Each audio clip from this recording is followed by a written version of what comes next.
Joining me now is Bulldogs team governor and PAJHS president Ron Paulson. Welcome, Ron. Well, thanks for having me.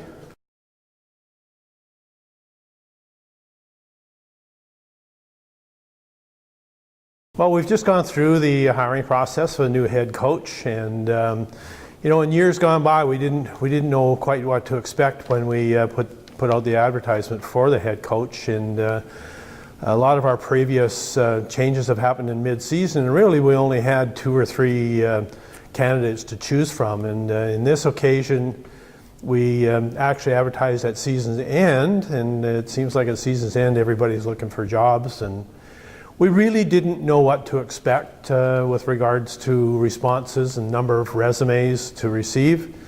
At the end of the day, even after we'd done the hire, we were still receiving resumes, and we received over 140 resumes total. So it was quite a process to weed through those and get down to your final 10 candidates. We did have a hiring committee that scrutinized all the resumes and helped us get down to the final 7 whom we interviewed by Skype or FaceTime. And at the end of the day, we hired a gentleman by the name of Matt Hughes, who we're very excited about. Matt brings a fresh new look from the coaching purview, and he's excited to be with us. He's excited to be in the community. He's just recently moved to the community permanently with his moving truck and his girlfriend, and we're excited. Matt's been really busy since he's taken over as head coach. He jumped right into the fire at the identification camp in Osoyoos. He's been to a scouting trip to Boston for a huge identification camp, and we're excited to have Matt. And Matt now is in the process of screening candidates for who will be his assistant coach, and also we're going to be announcing a hire of a new trainer, or athletic therapist I should say, and equipment manager here in the next week or so. So the whole process has been quite a learning experience for all of us, but we're excited to move forward and really happy to have Matt on board.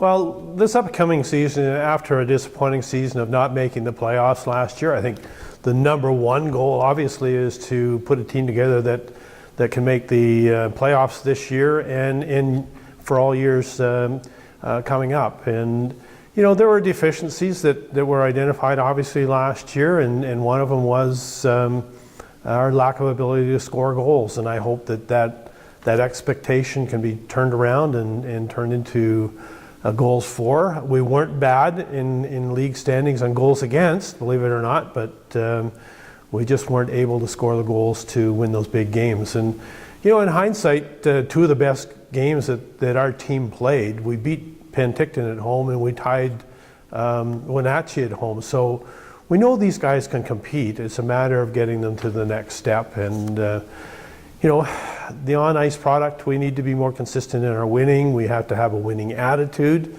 That's an expectation, and I hope that our new head coach, Matt Hughes, will bring that kind of culture to the dressing room, and the boys will be excited every time they come to the rink to play. They're excited to play the game of hockey and can contribute in any way they can. So there's some minor tweaking, and I mean we need to find a new starting goaltender, and so there's lots of work to be done. High expectations for this season. Biggest expectation is we want to make sure that we're competitive and make the playoffs.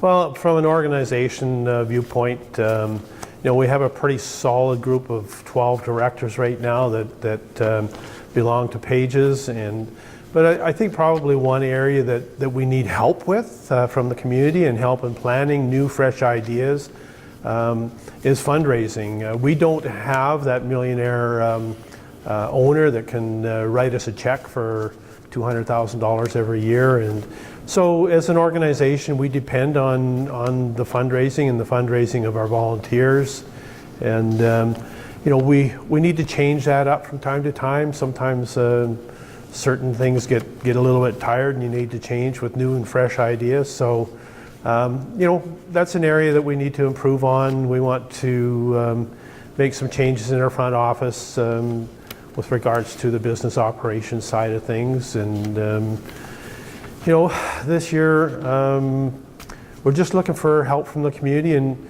you know, because we have 12 directors doesn't mean that other people can't step in and help volunteer and help plan events and those sorts of things. So we certainly look at, from our directors, we form subcommittees. We do have a fundraising committee. The fundraising committee essentially is made up of members from the directorship, but we certainly need a lot of help in that fundraising committee from members at large in the community. And the broader that is, the more people you can touch as well. So that's one area we can improve on, I think.